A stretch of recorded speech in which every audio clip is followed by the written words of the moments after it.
Welcome to everybody around the world. Welcome to all my subscribers. I don't want this video to be lengthy, so I've cut out certain things that I could talk about just to make it shorter. But basically, I just want to do a quick rundown, talking about all the numbers and talking about when the end days might be and all of that. I just want to talk about that, ignoring when they will be. What will we actually see and have to go through when they arrive? So, assuming that, shouldn't assume this, but, assuming that we're going to pass in judgment, you know, the fact is we're talking about those who will be, saved, who will pass in judgment and will be redeemed and eventually raptured off the earth and all that, or resurrected and raptured, right? So, I'm not going to I'm not going to focus on those who will be rejected and all of that there. So what will we? I mean, everybody will see the same thing at the very start, right? But what will we see when the end days arrive? Whether it comes next year or whether it comes further off, whenever it does happen, what will we actually see according to what the Bible tells us? I'm not going to bother reading all the verses that I have in my related videos from recent because I'll just be repeating myself and making this video twice as long. So I'll just refer to them by name and all of that. Um, so we know in Matthew 24, for example, that he says it's Jesus talking in response to the disciples when they ask him, for signs of when he's arrived and all that. So Jesus gives them like a whole page discourse and then says that he won't be arriving. You won't even see the sign of his arrival until the earth has gone into darkness. And I made a video recently where I showed all the verses from the trumpet seals and vials that talk about that time of darkness. I've also made another video where I show all the verses throughout the New Testament, which show that, believe it or not, all the revelation events of the trumpet seals and vials, they all take place within 1 hour, which is quite shocking, but there's so many verses, not even just in Revelations, but I mean throughout the New Testament as well, that all actually say it'll be an hour. So that can be a good and a bad thing at the same time. But so refer over to those videos for extra information that I don't want to repeat here. But considering that, right, as I presented elsewhere, all these events will be taking place within an hour period anyway. So when the actual end day events arrive, we won't know the hour, just like the few verses say. We won't know the hour, it'll come suddenly.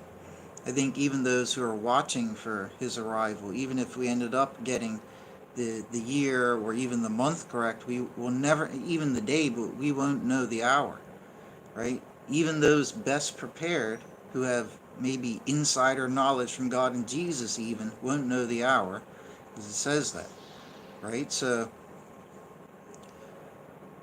it'll come upon us suddenly. So it's important to know what we actually will see and go through. And I'm not going to make this a long, arduous, long-winded explanation because I made so many videos on the topic already. But basically, leaving out the seals, if you've watched my other videos, it'd be better understood why. Because the trumpet seals and vials all describe the same events, just from different, virtually all of them are describing the same events. I'll just skip reading the seals out. That'll save 5 or 10 minutes on the video probably. So I'll just read the trumpets and the vials. I can verbally refer to what the seals are, right? But you can read them yourself in your own time. So I'll read from the 7 trumpets and the 7 vials. And from this we'll see what we have to go through when it comes. But instead of having to read through all these difficult chapters, I'll just make it sound very simple.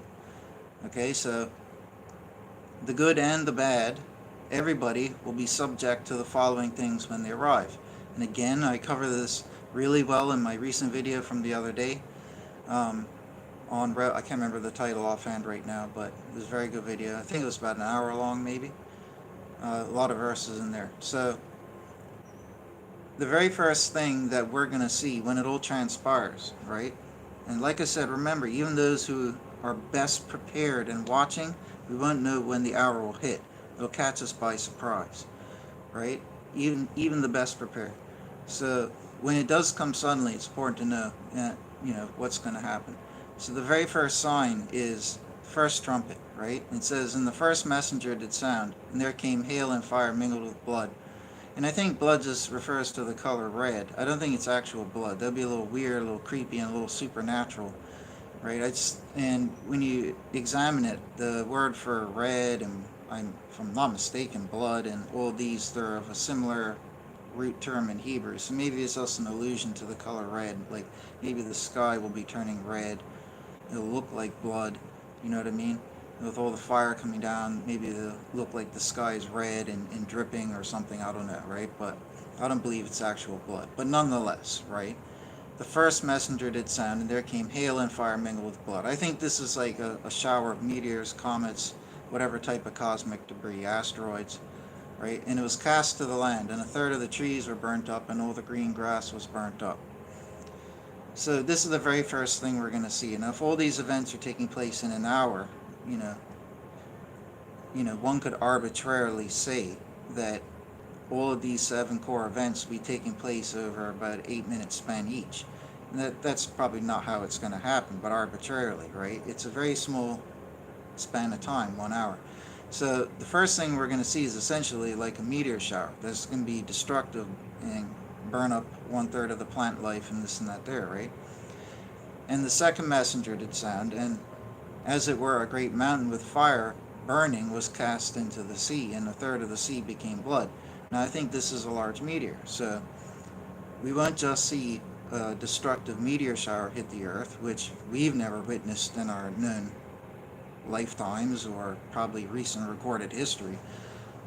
That alone would be shocking, but one could argue it's still something that could naturally occur, right? So the next thing, if the next thing that follows is a big meteor, like a mountain, collides into the ocean, it doesn't have to be mountain sized. I mean, that would just split the Earth in half, but a large one hits the ocean and all of that there, and it's traumatic to sea life, and that happens next, then that's another inkling, that another clue that, okay, biblical prophecy is coming true. So that would be the second thing.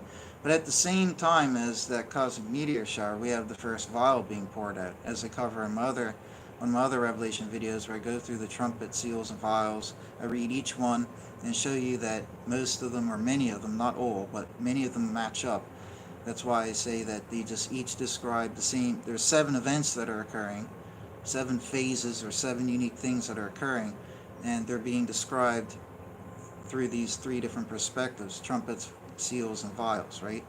That's the best way to simplify it, right? Um, so anyways, the second messenger poured out his vial. The first vial. That's what I'm reading it. So the first vial is poured out, and we get the plague on those with the mark of the beast. Okay, and in the Old Testament prophecy, it makes it sound like super Ebola. Now, this would probably coincide with the meteor shower. Now, we probably wouldn't hear about it at first, and I believe, without going into prolific detail, I believe that this infected meteor that will spread this cosmic virus, it will land in a certain area. I won't say where, but it's going to land in a certain area for a certain reason. I just don't want to go deeper into that here, but based on the verses. Basically the epicenter of where most of those who would have the mark of the beast would be. But as I said, that's all I'll get into. So it will hit, I believe, there. I don't think it's going to be everywhere across the Earth, but that's just my opinion. But anyways, this is what we're going to see coming together. So a cosmic meteor shower, but us perceptively on Earth, we might see or hear of the meteor showers hitting everything, but we might not know immediately about this plague. That knowledge about the plague might only unfold as time progresses.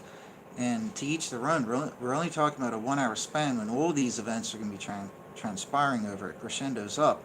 At the end of the hour, if you're one of those who have been forsaken in judgment, you know what I mean, you failed, and you're still alive, you're stuck here for 5 months of torment where you can't die. And then you're sent off to the Hades or wherever, right? To condemnation.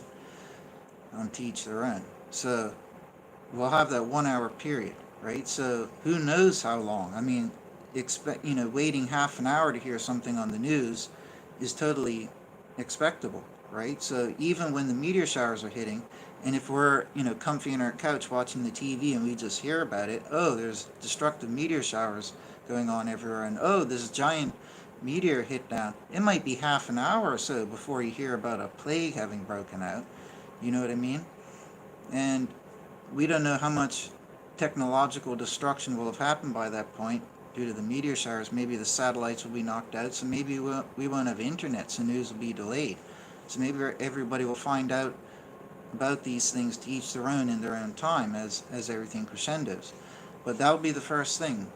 Depending where you are, you're going to witness this plague breaking out once the cosmic meteor shower, or whatever it might be, starts taking place. Okay? Now, it doesn't specify that these meteors are killing a lot of people. Some of them probably do, but it's not the primary thing that is killing people. So after these, what's the next thing that happens? Well, we have the second vial. The second vial is poured out, and poured out his vial to the sea, and there came blood as of one dead, and every living soul in the sea died. Now, this is sea. I don't think it's talking about old world oceans. I just think in this area around where, the plague epicenter is, I just think it's referring to this area here. And it makes sense if these things are striking the water, the heat and the other things, all the side effects would be killing the ocean life or the sea life around it. So I don't think that's global. I might be wrong, but it's just my opinion, right? It's still going to result in a crescendo into global destruction anyways, if that's what you really want to hear. But I just don't think that, God's going to smite every creature in the ocean like with a bitter vengeance to aquatic life, you know what I mean? Um, I just think it's that local sea around that epicenter.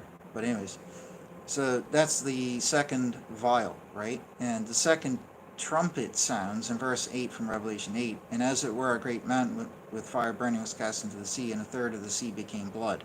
So that's my reason. I think where this large rock hits, whatever sea it might be, um, in the Middle East type area, where this thing hits, the sea will become blood. So that's the second trumpet lining up with the second vial, right? Now the third trumpet is the third messenger did sound, and there fell out of the heaven a great star, burning as a lamp, and it did fall upon the third of the rivers and upon the fountains of waters. And it's wormwood, right? Lots of people die because the waters are bitter and all that. So that one's wormwood, the third trumpet. Now, what is the third vial? And the third messenger did pour out his vial to the rivers and the fountains of the waters, and there came blood. So very, very interesting. All right. Now the next one is the fourth vial. The fourth messenger did pour out his vial upon the sun, and there was given to him to scorch men with fire. People got burned and so forth. Now this is the one little anomaly. However, it's talking about the sun increasing in heat with the fourth vial. If we go look at the fourth trumpet, it says, "And the fourth messenger did sound, and smitten was a third of the sun, and the third of the moon, and the third of the stars. That darkened may be the third of them, and that the day may not shine, the third of it, and the night in like manner." So they're both talking about the sun, but one talks about it getting hotter at this point, and then another talks about it being obscured, like major sunspots or whatever at this point. Now, they might not actually be happening at the exact same time. Might have a flare up and then it cools down, right? It might just happen like that. It's not that there's a contradiction or anything, but this is what we'll see. Now, again, the seals, it's not really relevant. I don't really have to mention the seals until the end of it where it wraps up, or we get to the sixth seal or trumpet and vial anyways. Right, so that's the fourth. Now, so far it's just like an astronomical event that could be happening, that has happened many times throughout Earth's history. We would just be witnessing it and being victim to it for the first time in known recorded history, basically. I'm sure it happened in like Neolithic and whatever times, and maybe even throughout the medieval ages, maybe once, I don't know. But the first time basically recent or recorded history. And so far that's all realistic, like that could realistically happen. However, it starts to become supernatural when we get to like the fifth trumpet. Okay, because at the fifth trumpet is when another big rock or an angel or a star, whatever it's symbolized as, whatever it actually is, I mean, it's symbolized as a messenger and a star. But it comes down, essentially splits open the earth and opens up this underground pit, which, Book of Enoch and a lot of other places and legend from around the world talk about where all the monsters, Nephilim, hybrid beings and everything, the humanoids types and all the creatures of myth and legend and giants and fallen angels, they're all trapped down there, and they live down there. They're imprisoned down there. Greeks talked about this. They said it was Tartarus down there, and the Titans were imprisoned, and the other behemoth-sized monsters.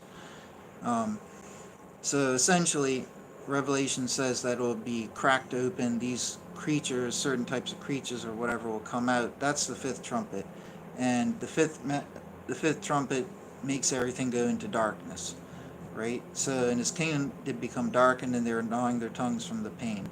Oh, sorry, that's the fifth vial. So we have to go into Revelation 9 for the fifth trumpet. 9:1, the fifth messenger did sound, I saw a star out of heaven. Well, I don't need to read that. Save some time. So it splits open the earth, right? And right here in verse 2 is where it says, smoke came out of the pit, and darkened was the sun and the air from the smoke of the pit. So this point here is where Jesus talked about in Matthew 24 that the earth, the sun will go into darkness, and the stars will be falling, and then you will see the sign of the coming of the Son of Man. Okay? But it's only until the final trumpet, when he comes down, and there is the final trumpet and the resurrection and translation, and then the rapture.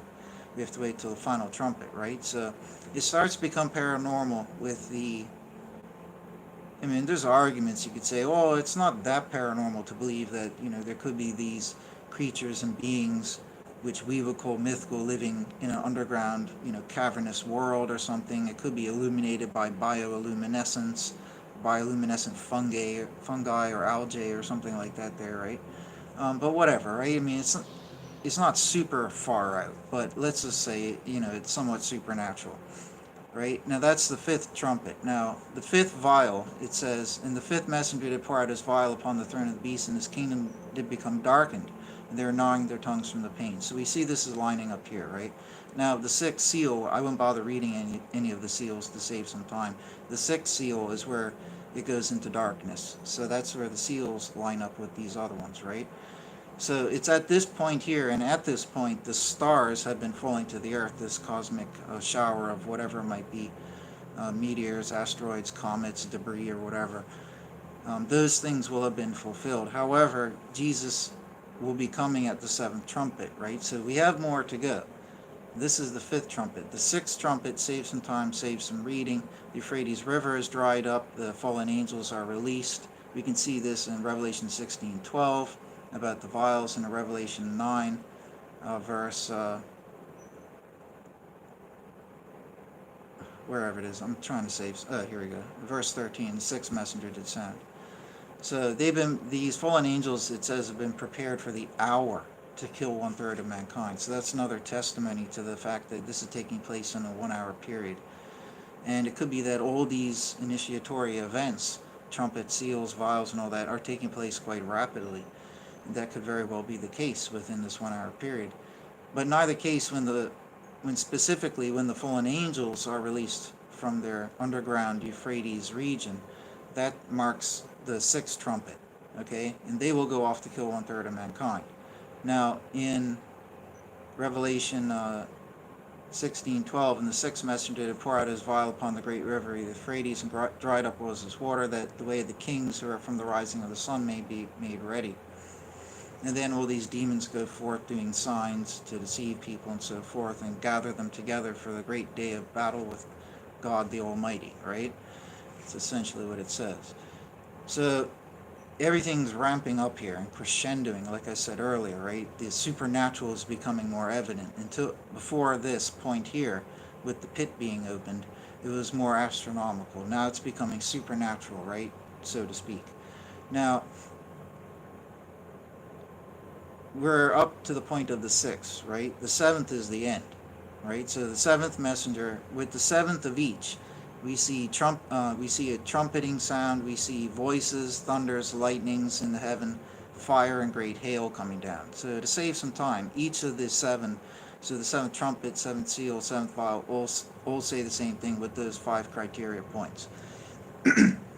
So earthquake and all that. So everything's going to ramp up. So the hail has been falling, but it's going to ramp up. There's going to be voices and thunders and lightning. So the sky will be red and fiery. Things will be crashing down to the earth. You'll have this plague running amok, and towards the end of the hour, it'll be more evident that there's this plague, maybe depending where you live. But all these things will be going on in such a short time period. It's going to be utter chaos. I think the predominant thing that'll be noticeable and experienced is the cosmic shower of debris, that being so destructive, right? And the darkness, obviously. So when enough smoke and dust has been put up into the atmosphere, it'll render the sun into darkness. Maybe there will be solar activity as well as taking place. Well, whatever case it might be, excuse me, when it goes into darkness, these are primary things. And that's why when Jesus answered the disciples, he said his primary answer was, when you see the stars falling, when everything's gone into darkness, then you know I will arrive. Essentially, that's what he says. And we see these things taking place in Revelation. So that's what will be primarily occurring. Cosmic destruction like that, cosmic meteor shower, essentially. Everything will go into darkness. Then it becomes a bit supernatural with, these mythical type monsters, creatures, and fallen angels being released. I don't know if it will be worldwide. It might just be in a certain region alone, or certain regions in the world, or maybe it will be worldwide. I think just in certain regions. But nonetheless, all of this, it said, will be transpiring. And then when the seventh trumpet is blown, the seventh seal is opened, the seventh vial is poured out, they all describe the same one thing. Everything just ramps up. There's still fire and hail coming down, but it's obviously ramping up. There's a great earthquake, there's voices, thunders, lightnings. All of this activity will be taking place amidst the chaos on the earth. But during this time, if you have the seal of God, you will have been protected from any harm from any of these beings. And as soon as the seventh trumpet sounds, at that point when the seventh trumpet is sounding, the resurrection will occur. Those who are alive and worthy will be translated, and then we will be lifted up and we will ascend away with the angels and with Jesus if he's not busy fighting at the time. I don't know how it's going to work in what order, but he'll bring us up and we get raptured away. Okay, we're rescued, but those who are left are still left here. 1/3 of mankind is going to be killed by the fallen angels. 1/4 of earth will be killed by Hades and death, the last of the horsemen. That's 57% of mankind right there who will be dying just from those two things, let alone all the other events. So there's going to be a lot of people who will have been dead, but they will be resurrected at the same time as the good are resurrected. But when they're resurrected, they're doomed. That's the difference. They don't get raptured away.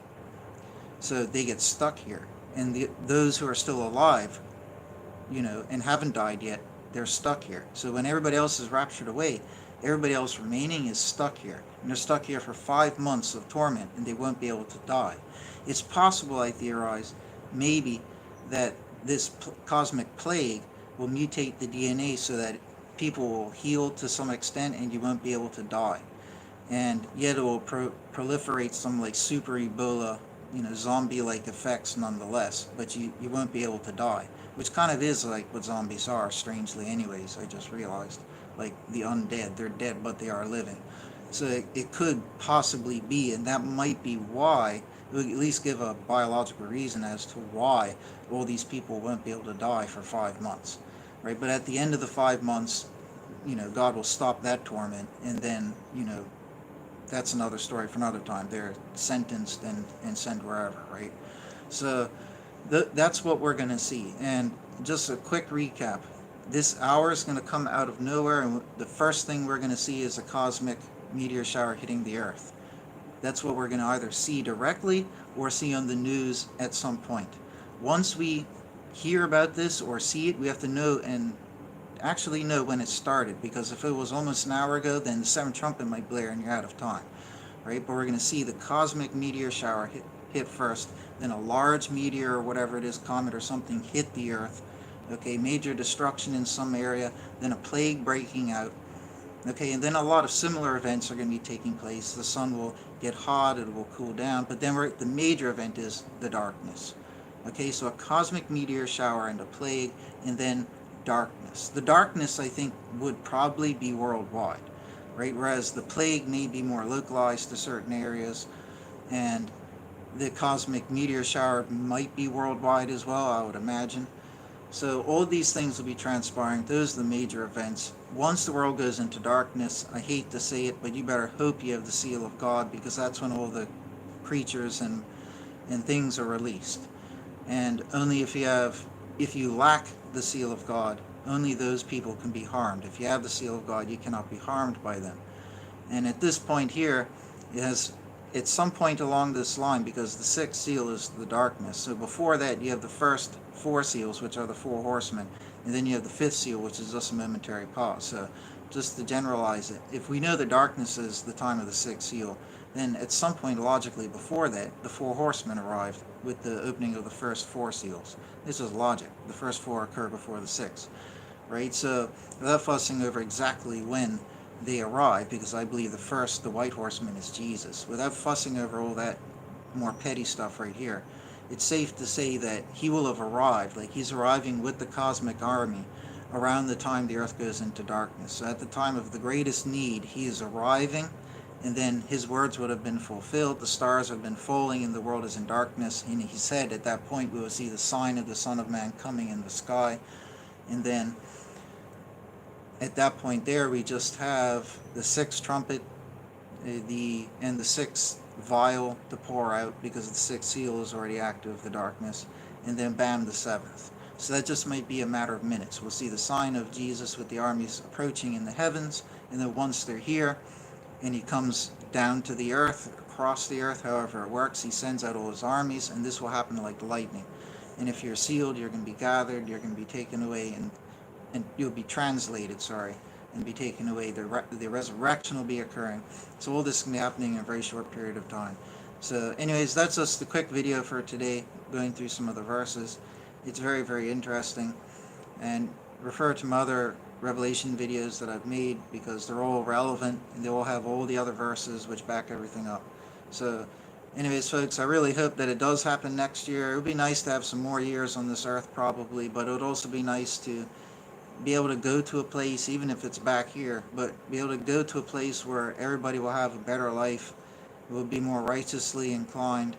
You know what I mean? Everybody will be better people. We won't have evil elements in society. I really want that, and I really hope that everybody can have that, and that we'll all pass in judgment.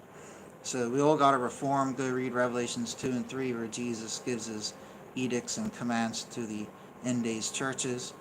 So the seven denominations of Christianity, whatever they might be, I've tried to deduce which ones they could be, and you could have arguments for a few different things. So no, I don't think anybody could say for absolute certainty, but it shows you a general trend that I think like 6 out of the 7 were rebuked, and only 1 out of the 7 made it, essentially. The rest, everybody, but every of the 7 was commanded to reform. So that's the important thing. Whenever this hour does come, we won't know for sure, but when it does occur, it'll happen very suddenly, and we don't know when the absolute deadline is. So we have to make sure that we've reformed, that we have the seal of God now. Maybe I'm wrong, maybe it's in a few more years, maybe it's further off, I don't know. But all evidence shows that it'll be in 2023, so we need to prepare. And I just want to say, these UFOs that have been flying around, which I believe not all of them are evil, I believe some of them, or maybe I would think a majority of them, are good, that these are just the watchers that God has ordained. The Bible says, and there's like 24 verses in the Bible talking about the heavens where the sun, moon, and stars are, and they're full of the hosts of the heaven who bow to God. There's armies for God up there in the heavens, all this and that. So, and they used to act as rulers on the earth, these beings from the cosmos. Read Judges 5:19. So there's a lot of different things. It's very, very interesting. But these UFOs flying around are getting more bold. More people are seeing them. Pilots are seeing them. Videos. These UFOs are flying in formation near planes. So just again, I would say that, there's probably some bad apples out there, some fallen beings who have aligned themselves with Satan. But Revelation 12 says they are bound to this earth, that they cannot leave. So there's no more bad beings out there in space. They've all been bound here. Satan's army was bound here with Satan. So if we trust the word of God, then they can't be out in space. I don't know if the moon counts, right, as out in space. Maybe they can have a base on the moon. But, we're starting to get into supernatural here. But it's not really supernatural. But my point is that UFOs reveal themselves for a reason. And I believe that, I don't know which ones are good, which ones are bad, but I'm just saying we can notice that they're revealing themselves more. And with this recent Pacific Ocean sighting by the airplane pilots, seeing this fleet of UFOs in formation flying next to them, some of the UFOs were disappearing and appearing in different spots. It's really fantastic video. But I think this is just a sign. God told us we would see signs in the heavens above when the end days were coming, that we would see, columns and, all these different types of signs. So I think these are some of these types of signs. And these are probably, some of them are probably the good watchers who have been assigned to watch over us. And that would explain perfectly why they're just flying around watching. That's all they're doing. They're not attacking us, invading us. A lot of military testimony says they've been deactivating nuclear weapons for decades so that they can't be used. Evidence before Congress, like it's legitimate, absolutely real. So they're trying to prevent nuclear war. They're watching us, observing us. They've never attacked, invaded, or anything like that there. So, and I'm not getting into the abduction debate again. So at the end of the day, I think that they're revealing themselves more because they know something is coming. These UFOs really showed up as a presence in 1948 with Roswell, and that was the primary year of their appearance to the Earth. There were some before that, but the primary, when Earth actually became aware of them, like the common people, was in 1948. And this was the year of Israel's rebirth, which is poignant to Daniel's prophecy, which points to 2023. So that, again, is probably not a coincidence that these beings, which I'm presuming many are good, there might be some bad ones out there floating around too, but these beings showed up watching us in the year that Israel was reborn. So they would watch us for that final 75-year generation. And their activity, you would think, would increase during the final times and final moments. And this is what we see happening right now. I mean, everything lines up to me. I don't know what other people might think of it, but, these things are really happening. And they have some reasoning to them. Like, these beings are out there, whatever's flying these things, and they're doing these maneuvers for reasons. Why are they doing them? So there must be a reasoning to it. And when you stop and think about it, my scenario makes perfect plausible sense that they are actually, at least some of them, the watchers sent by God to watch over. So anyways, I've got to go because somebody's messaging me. But everybody take care and God bless.